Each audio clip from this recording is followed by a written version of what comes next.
大家好，我是小颖，做个用美食治愈生活的掌勺人。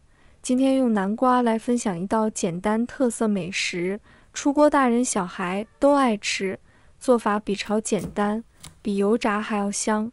接下来就一起跟着我的视频来看看是怎样制作的吧。先来准备一个南瓜，表皮透着诱人的金黄色，能闻到淡淡的清香。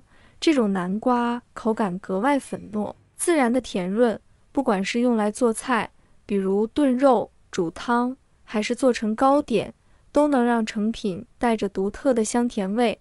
处理南瓜时，先用流动水缓缓冲刷整个瓜身，流动的水会带走表面附着的浮尘、细小沙粒和其他杂质，初步清洁表皮。若是遇到一些紧紧粘在上面的泥点或污渍，单靠水流冲不掉，就取一把干净的软毛刷，用刷头轻轻在脏污处来回擦拭，这里要格外留意力度，动作尽量轻柔，避免用力过猛把南瓜皮刮出破损，毕竟这层瓜皮是要带着一起吃的，得好好保护。刷完后再用清水冲一遍，确保所有污渍都被彻底清除，这样处理后的南瓜皮干净卫生，也能吃得放心。南瓜洗净后，用刀从中间对半切开，一个怕不够吃，半个就够了。能看到里面饱满的瓜瓤，取一把勺子，仔细把这些黏糊糊的瓜瓤刮除干净。刮下来的南瓜子可别扔，收集起来洗净晒干，就能用来做成香脆的瓜子，无论是追剧当零食，还是招待客人都很合适，一点不浪费。处理好瓜瓤，南瓜就清爽多了。南瓜刮净瓜瓤后，用刀切成大小均匀的大块，这样既方便入味，烹饪时也能受热均匀。把切好的南瓜块放进一个干净的大盆里，接下来开始调味。根据南瓜的量撒入适量食盐，用手轻轻翻拌，让每块南瓜都裹上盐分，这样能提前腌出底味，让成品更有层次。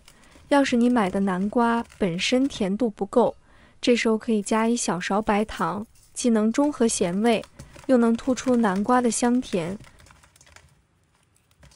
充分拌匀后，将盆放在一边静置10分钟，让盐分和糖分慢慢渗透进南瓜里。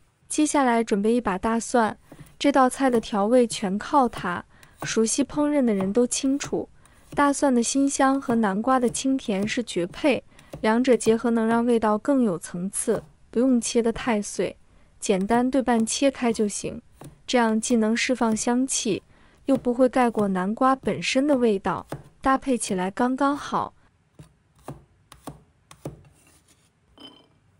再准备一小块肥肉，用切成薄薄的片状，切的时候尽量让每片厚薄均匀，这样后续受热会更一致，待会儿入锅煸出油脂，能为南瓜增添独特的香气，让味道更醇厚。切好的肉片放在一旁备用。接下来准备一口砂锅，先开火烧至微微发烫，这样能让锅体均匀受热。随后往砂锅里淋入少许食用油，让油液均匀布满锅底，避免后续食材粘锅。接着把切好的肥肉片放进锅里，用筷子不断翻炒。亲爱的朋友们，制作视频真的超费心力，小颖每天都在分享简单好做的家常菜。今天这个南瓜做法对你有帮助的话，别忘了点赞、留言或转发呀！你们的每一份支持都是我更新的动力，真的特别感谢大家。随着温度升高，肥肉会慢慢渗出透亮的油脂，原本肥厚的肉片也会逐渐缩小变香。持续翻炒至肥肉呈现微微焦黄的状态，油脂充分释放出来。这一步能为菜品增添浓郁的汁香，让的南瓜更入味。炼出的猪油渣可别浪费，用它来焗南瓜简直是绝配。带着焦香的猪油渣和南瓜同煮，油脂的醇香会慢慢渗入南瓜的纤维里，让原本粉糯的南瓜多了层浓郁的汁香，吃起来更添几分醇厚，味道特别出彩。随后把备好的大蒜放入锅中，用中小火慢慢煸炒，随着温度升高，大蒜的辛香会渐渐释放出来，变成淡淡的金黄色，那股诱人的蒜香味弥漫开来。接下来就可以把南瓜下锅了。经过腌制的南瓜，此时表面会渗出一些水分，看起来带着点湿润感。往锅里放南瓜的时候，记得把火调小些，避免锅中的热油，因为接触到南瓜表面的水分而溅出来烫伤手。操作时要格外留意。将南瓜块依次摆好后，先往砂锅里倒入1小碗开水。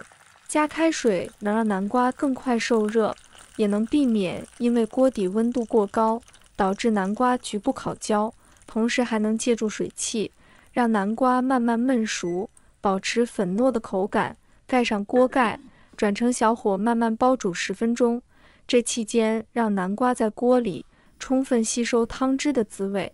随着时间推移，汤汁会渐渐收干，南瓜也会变得更加软糯入味。等汤汁收得差不多，打开锅盖瞧瞧，锅里的汤汁已经收得差不多了，浓稠的汁水紧紧裹在南瓜块上，这样收干后的南瓜才更香浓入味。这时候就可以关火了，抓1小把新鲜葱花撒在上面，翠绿的葱花点缀着金黄的南瓜，瞬间让整道菜亮眼起来。这道砂锅焗南瓜就做好了，做法简单却格外下饭。用这种方法焗出来的南瓜，带着淡淡的蒜香和猪油的醇厚，入口香甜软糯，每一口都能尝到南瓜本身的清甜，还带着点焦香的底味。简简单单的一道菜，就能撑起一餐的美味。喜欢的朋友不妨试着做一做，保证大人孩子都爱吃。南瓜主要分为以下几类：中国南瓜、如蜜本南瓜，口感粉甜；西洋南瓜、栗南瓜，像贝贝南瓜，肉质细腻；印度南瓜、笋瓜，体型较大，肉质较松；还有迷你南瓜，小巧可爱，适合观赏或单次食用。此外，按用途可分食用南瓜和观赏南瓜。观赏南瓜色彩多样，形状奇特。好啦，别忘了点赞关注呀！你们的每一条留言我都会看，愿快乐常伴。我们带着更多干货，下期不见不散。